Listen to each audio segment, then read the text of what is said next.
Yo, what's going on, guys? It's What Cat the Clutch here, back with brand new YouTube, man. Today we got David exposed for having satanic rituals in his home involving Celeste. So he literally just got the freaking charge, I think, and he was hiding he had like a cage, he had like a burn cage inside his house or something like that. Let's check it out. They're straight up speculating about satanic rituals involving Celeste Rivas Hernandez. And guys, let me be clear right away. This is not confirmed fact. This is what people online are saying, mainly on Reddit after old footage, clips, and case details started resurfacing. And this didn't come out of nowhere. People recently resurfaced an old documentary clip over 2 years old where David allegedly had a poem on his phone about storing blood, drinking blood, and performing rituals surrounded by it. Culture was a big part of my life, and it's the reason that I make the music that I make, and I basically write a poem every day. Again, this is old footage, but once it started circulating again, people began going back through everything with a different lens. Because once you line that up with confirmed information from the case, some people think that the numbers don't add up. Here's what's actually been reported. The medical examiner listed Celeste's weight at around 70 pounds. The missing persons report from her hometown sheriff listed her closer to 120. So naturally people started asking questions. Could that kind of weight difference happen naturally? Could decomposition explain it, or could fluids including blood have been removed? And that's where things really start spiraling, because people didn't stop there. They went digging and started pulling up older videos of David talking about white roses, saying that they're beautiful because they look like a human drained of blood. A rose grows from the dirt and then it also decays back into the dirt. So with this project, the way I made it, the way I'm talking about. Nah, dude, this dude right here is actually weird. This dude is so weird. He just gives off something's off about him. Like, he just gives off vibes, you know. Like, you're just like, yeah, we do not see eye to eye. I don't know where you're going with this. Like, even his music videos, he always gives off the weirdest vibes. The themes on this project, the way I'm talking about my emotions and my feelings, it's all returning to the dirt with this. It's like a entire life cycle. After that, people started noticing patterns. White shirts with blood on them, white flowers marked with red, this whole contrast between innocence and blood that keeps popping up. To some people watching, that doesn't feel random, it feels intentional, like something he keeps going back to. To others, it feels like people are reaching and reading way too much into the visuals and music choices. That's the moment that the Reddit thread started breaking into sides, because one user jumped in and said, Celeste only weighed 70 pounds during the time of her autopsy report because her body had decomposed a great deal, not because her blood was drained, which is what I think you're getting at. What they started arguing about was the timing, weeks versus months, and why the timeline seems to change depending on who's telling it. That's when another comment popped up and pushed the conversation even further. It is not a coincidence, his idol Playboy Cardi is a self-proclaimed vampire. And look,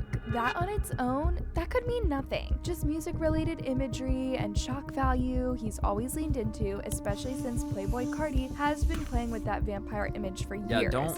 Don't blame Playboy Cardi.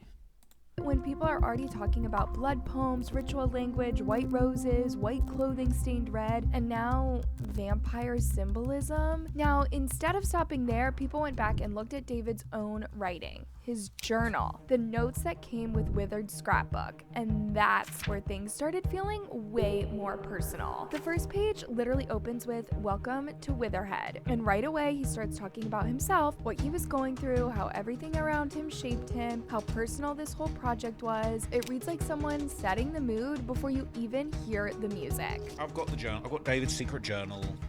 Songs from Withered's scrapbook. I've got it. Okay, I've got it. It's here.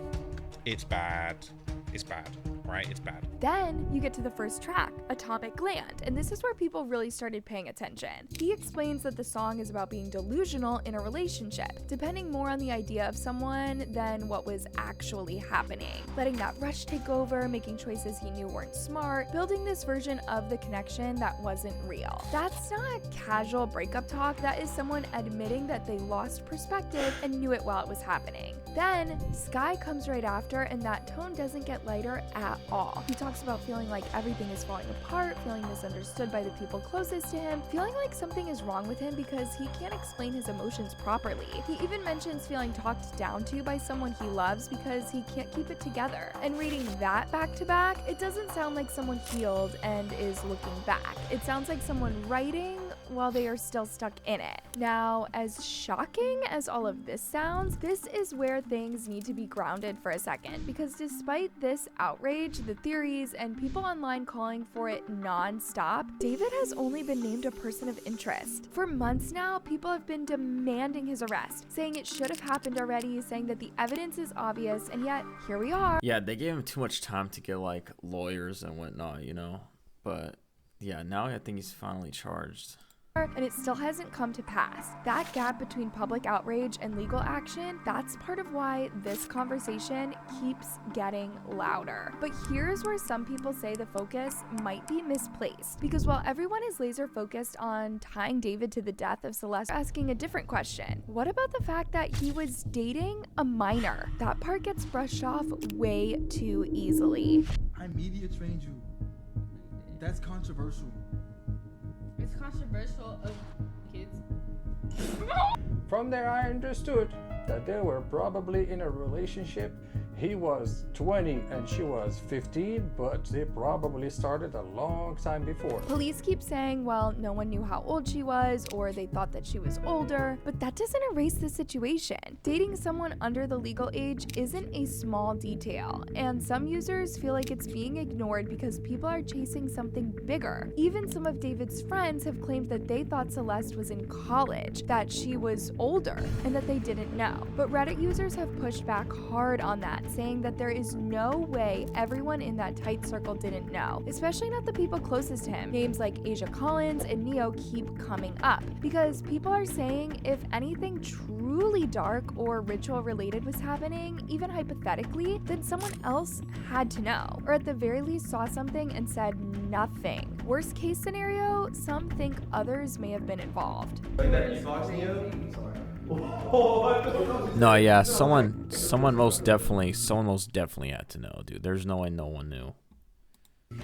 No, don't clip that, and I'm not being here, but no, don't. If you can clip that, crop me out. And then there's the label. Because once you zoom out, people aren't just questioning David anymore. They are questioning the people around him with power. One name that keeps coming up is Robert Mungorith, a general manager at David's record label, Mogul Vision, and the president of his touring company. He was questioned by a Los Angeles grand jury about Celeste's death, not about committing anything, but about what he knew and when he knew it. Reports say that the questioning focused heavily on one thing: why he did not contact police sooner after learning about the situation. And according to what was overheard, he allegedly said that he felt like it wasn't his responsibility and wanted to continue with the tour. That detail alone has people asking, if his managers were that close and that involved, then how much did the inner circle actually know, and how early? Because if anything weird really was happening in that house, it's hard to believe nobody noticed.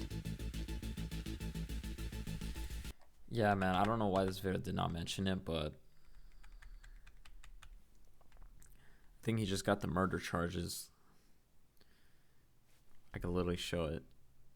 There you have it right there. May face the charges. But yeah, man, that's gonna wrap the video up, man. This guy is literally a weirdo, you know. Dude, I'm so surprised at, like, why did he even, like, do what he did, and, like, how did he even get to that point, you know? It just blows my mind, for real. Like, and it keeps coming up too, you know. It's so talked about. But yeah, man, that's gonna wrap the video up. Drop a like on this video, subscribe to the channel. It's been my Clutch. Peace out, baby.